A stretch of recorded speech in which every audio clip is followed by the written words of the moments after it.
And she says the most offensive thing to me that you can say to a person of color in the United States of America. She asks me, "Were you born in this country?" And I was immediately offended.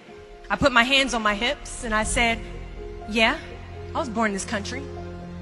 She then goes on to ask me, "How old are you?" I said, 19 years old. She says, "Are you married?" I said, "No, ma'am." She says, "Do you have any kids?" I said, "No, ma'am." "May I help you find something?" She then goes on to tell me something that changed my life forever. She says, "You look like you could be the next Miss USA." And I laughed at this woman hysterically. I said, "Lady, I don't know what you're talking about. I'm going into my sophomore year at Virginia State. I'm about to commission in 3 years, go on active duty, be a military officer." Somehow, this crazy woman convinced me to meet her at Starbucks the very next day. She brought this foot-tall stack of pageant books, and she goes on to convince me to compete in my very first pageant. I compete in my first pageant 3 months later, and I lose. I go back the second year, compete in my state pageant, and I lose.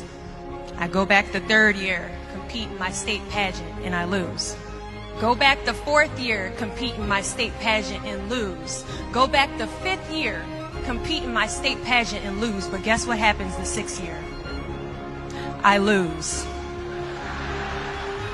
I called her on the phone 6 years after our Target conversation, and I said, "You told me I could be the next Miss USA." And she says, "Deshauna, keep trying, keep trying, keep trying."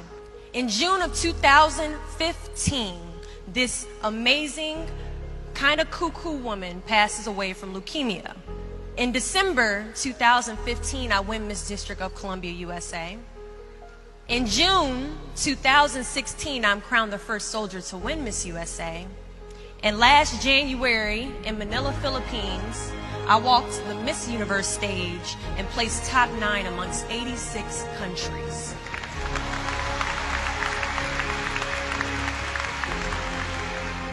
Do not fear failure, but please be terrified of regret. When you walk out this door into the real world, you will receive a lot of shut doors, a lot of turned down applications. You will hear way more no's than you hear yeses. Giving up is something I did a lot of growing up, and I don't think I really challenged myself to stick anything through until I joined the track team in middle school. I remember having to ask my mom after tryouts and making it to the team for my very first pair of track shoes. Now, at the time, she walks into our house and she has a bag that has a nice Nike check sign on it. So I get excited because I wasn't getting new shoes very often.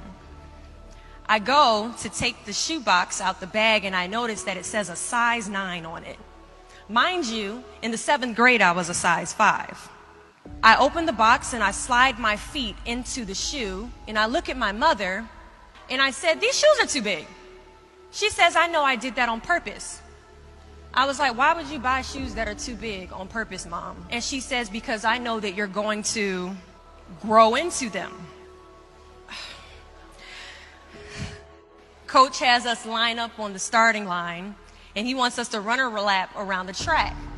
As we go to take off, I immediately fall to the ground, twist my ankle because the shoes are entirely too big. See, I couldn't run at the speed that I wanted to because I didn't fit the shoes I was wearing at the time. Now, many of us have goals we're trying to achieve, but the person we are right now is not the person that we need to be when we cross the finish line to our dreams. So we must walk and pace ourselves on this journey to our goals because we haven't grown enough in ourselves to fit the shoes that we need to achieve our aspirations. But let me tell you something. If I had won Miss USA my very first year, I would not have been Miss USA. I would not have been the version of myself that I needed to be to properly handle a national title. Many of us aren't ready to walk the race. But understand that as we walk this race, we pace ourselves, and as we pace ourselves, we grow. And as we grow, our foot gets bigger, and as our foot gets bigger, our shoes begin to fill, and as our shoes begin to fill, we can now run a little bit faster, and as we pick up the pace, we get to the finish line at the exact time we are destined to cross it.